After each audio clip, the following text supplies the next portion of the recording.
Jada Pickett Smith, her grand delusions. Hello, I'm H.G. Tudor. The narcissist, Jada Pickett Smith, has been making a complete tit of herself as of late with her ridiculous observations that have been advanced through various interviews, and she's at it again.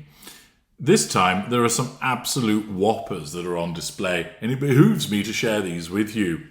It comes from an interview with Hadley Freeman of the Times newspaper. Freeman writes, "The thing that people get wrong about that Oscars night," says Jada Pinkett Smith, "is they think it was her fault. No. Everybody knows that it was essentially her fault, but this is her narcissism causing her to blame shift. As everyone and their dog knows by now, on March 27, 2022, the comedian Chris Rock, one of the Oscars presenters that night, spotted Pinkett Smith in the audience next to her husband, Will Smith, who was the favourite to win Best Actor for his performance in King Richard, the biopic of the tennis-playing sisters Venus and Serena Williams and their coach father. Pinkett Smith has alopecia and had recently started shaving her head, and Rock made an off-the-cuff crack about her resembling G.I. Jane. Smith got out of his seat, went on stage and slapped Rock. The world reeled. "Keep my wife's name out of your fucking mouth," Smith bellowed after sitting down. "People thought I gave Will a look and made him do it, but let me start with this. Nobody can make Will Smith do anything, and surely not me. If I could make Will do anything, the last 3 decades of my marriage would have looked totally different." Real talk, right?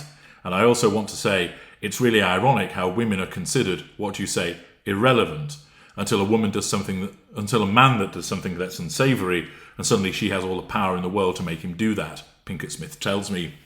This, of course, is a blatant revision of history, and have you ever heard so much horse shit?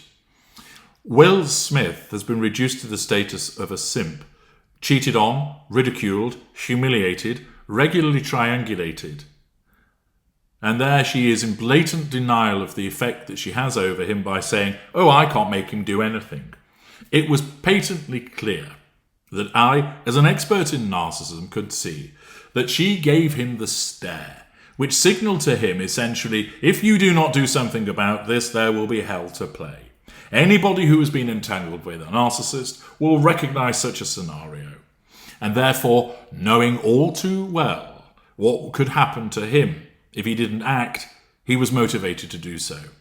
How do we know this was the case? Well, first of all, we know because of the analysis of the narcissistic dynamic. But we also know because prior to this, Smith was laughing his tits off. He thought the joke was funny. And then when he looked at his wife, she was glaring. And that was the signal that he needed to do something about it. But for her to now say, "Oh, I didn't make him do anything. Oh, and in actual fact, you can't make him do anything. And my marriage would have looked completely different." No, this is all a revision of history. We'll get back to Pinkett Smith's marriage, but she is right that she didn't give Smith a look. I know because I was the Oscars that night, and I had a clear view of Smith and Pinkett Smith.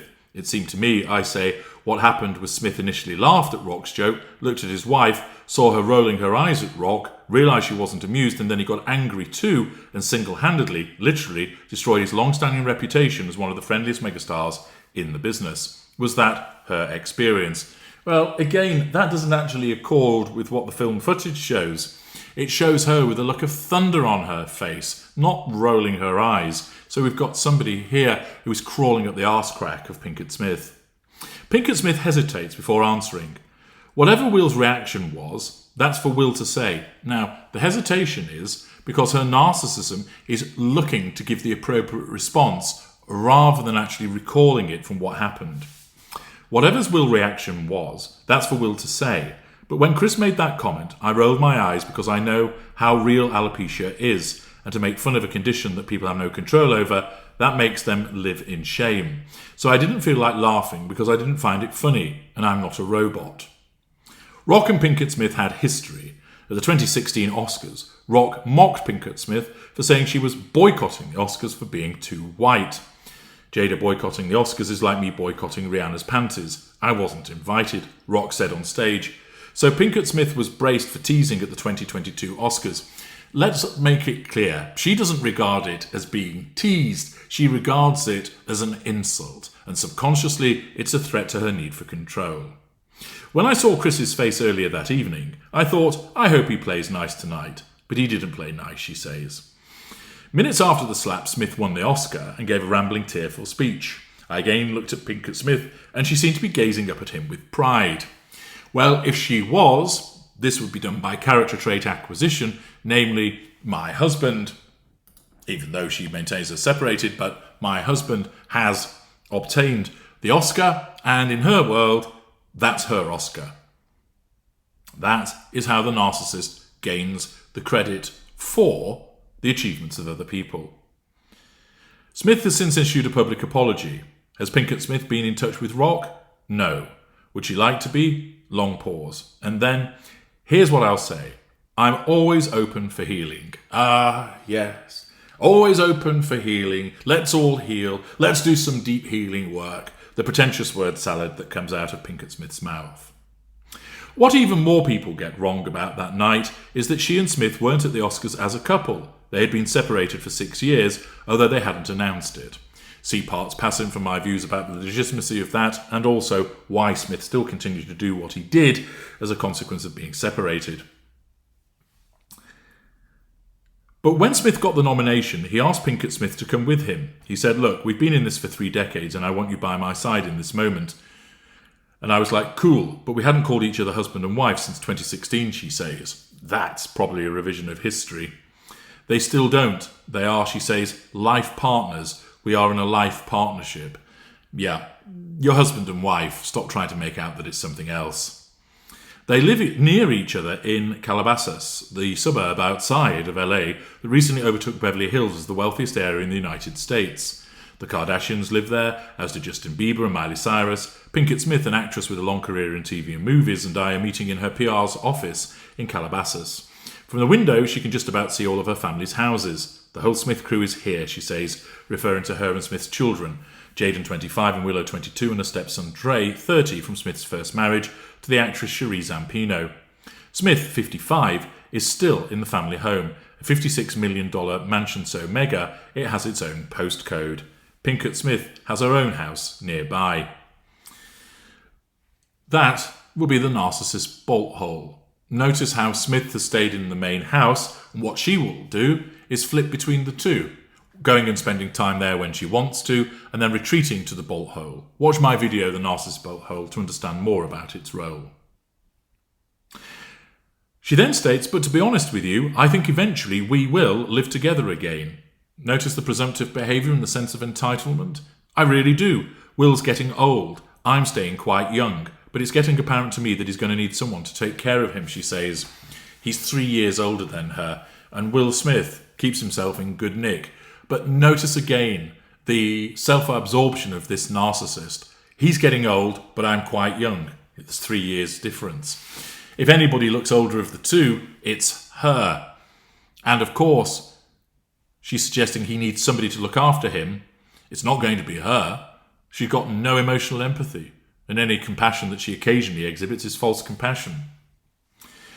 Of course, this toadying author writes Pinkett Smith looks at least a decade younger than her 52 years. Bollocks. Today she's dressed in a style best described as cool stealth wealth. An oversized black velour tracksuit, black furry Ugg slides, and manicured fingernails so long and sharp they could probably rip Rock's eyes out without breaking.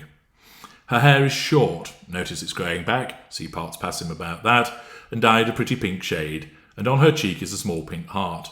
Oh, that's a little heart pasty to cover a pimple, she laughs when I ask about it. She is both terrifyingly glamorous and deliciously candid. I feel I could ask her anything and she would answer honestly. It just shows how this interviewer is completely clueless about who she's talking to. We are here to discuss her new memoir, Worthy, in which one of the lower-order jaw-dropping revelations is that Jaden and Willow shared their parents' bed until they were 6 and 4. So, how did she and Smith maintain any kind of love life? Let me tell you what I did, she replies without hesitation. We had a love nest in our closet. This beautiful blue dome with twinkle lights in the ceiling, with a circular mattress bed. We built that house, so I created that nest knowing we need it, and we would sneak into the love nest at night time. So trust me, I had that handled. Of course you did, demonstrating her superior facade that she has all the answers. Does she ever think, maybe I should keep this detail about my life to myself? She thinks about that for 2 seconds. Nah, let the light in. This demonstrates her lack of boundary recognition, where she puts everything out there. Pinkett Smith's candour has got her into trouble at times. From 2018 to 2022, she hosted a talk show, Red Table Talk, on Facebook Watch, on which she, Willow, and her mother, Adrienne Banfield Norris, discussed everything from Willow's experiences of growing up in the spotlight, to Pinkett Smith's addiction to sex toys. Again, lack of boundary recognition, oversharing. In July 2020, she released an episode featuring just her and her husband, in which they talked about the entanglement with August Alsina, infidelity, lack of emotional empathy, a man 20 years her junior. Alsina had recently revealed their former relationship in an interview, sparking a deluge of headlines about the Smiths, who heretofore had been considered one of the most solid couples in Hollywood. Now there were rumours that they had been in an open marriage for years, so Pinkett Smith decided to clear the air. Pinkett revealed that she had an entanglement which lasted until 2018. An entanglement? You mean a relationship, Smith said sharply in the 2020 broadcast. It had been such a long time since I felt good, she said, by way of explanation, devaluing behaviour towards Smith, and Smith looked like a man on the verge of unravelling. Smith and Pinkett Smith said afterwards that despite appearances, he wasn't actually crying, he was tired, his eyes often run and so on. Yeah.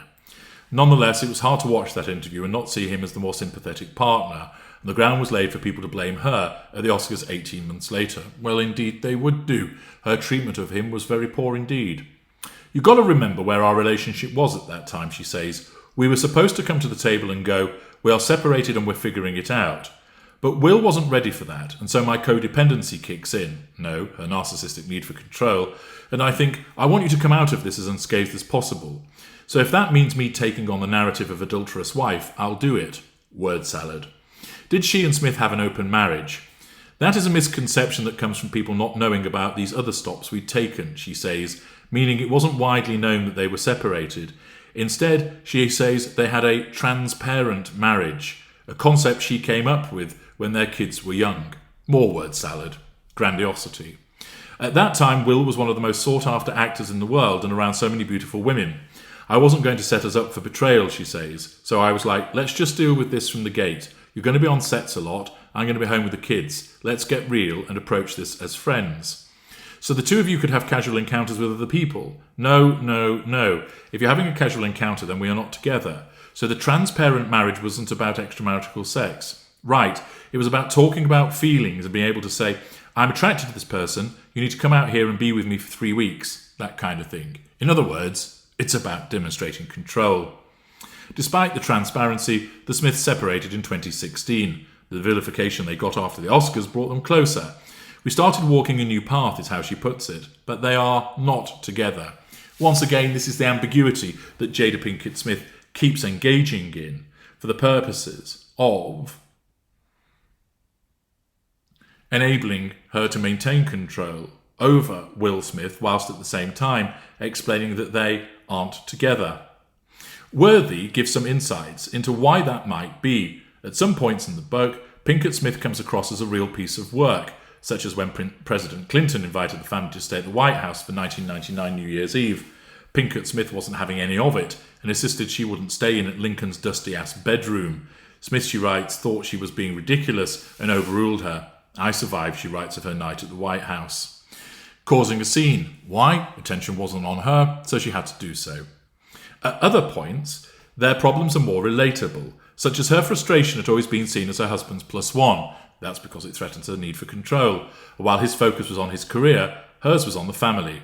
Every relationship has to deal with that on some level, when people have different priorities, she says, albeit not usually in the global spotlight.